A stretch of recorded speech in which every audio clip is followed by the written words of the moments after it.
রাজশাহী জেলায় যৌথ অভিযান শুরু হয়েছে।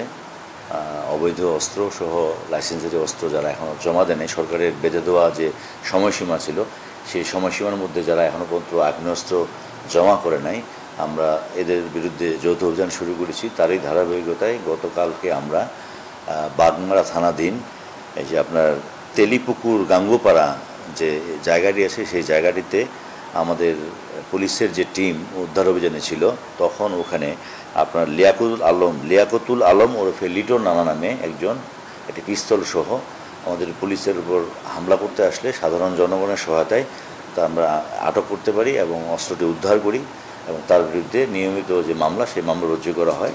এবং আরেকটি বিষয় এখানে উল্লেখ করা প্রয়োজন যে আমরা গত পরশু দিন ওইখানকার যে ভবানীগঞ্জের যে মেয়র, সাবেক মেয়র যে আব্দুল মালেক, এই মালেককে আমরা গত পরশুদিন গ্রেপ্তার করেছি। এই মালেকের ডান হাত হিসেবে পরিচিত এই যে আপনার লিয়াকতুল আলম ওরফে লিটন রানা, সে তার মেয়রকে গ্রেপ্তার করার কারণেই সে এই অস্ত্র নিয়ে ওখানে একটা নাশকতা এবং অসৎ উদ্দেশ্য নিয়েই সে উপস্থিত হয়েছিল। এবং আমাদের পুলিশের তৎপরতা এবং পুলিশের গোপন সংবাদের ভিত্তিতে এবং সাধারণ জনগণের সহায়তায় আমরা এই অস্ত্রসহ তাকে গ্রেপ্তার করতে আটক হই।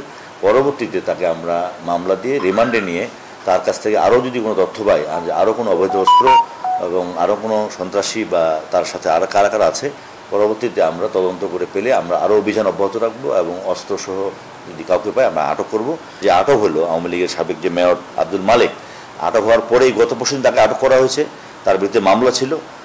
আটক করার পর গতকালকে সে তার মেয়র আটক হওয়ার কারণে সে এই বিষয়েই অসৎ উদ্দেশ্যে এবং নাশকতা করার জন্য অস্ত্রসহ এলাকায় এসেছিল, তখন সে আটক হয়েছে। 158টা অস্ত্র ছিল লাইসেন্সধারী, যে অস্ত্র 158টা অস্ত্রের মধ্যে আপনার জমা হয়েছে এখন 98টা জমা হয় নাই, তাহলে 198টা 98, তাহলে 158 মধ্যে 98, তাহলে মাইনাস করলে যেটা থাকে ওইটা আপনার উদ্ধার হয়েছে। আর 98টা অস্ত্র এখন বাকি আছে উদ্ধারের জন্য এবং এটার অভিযান অব্যাহত রয়েছে।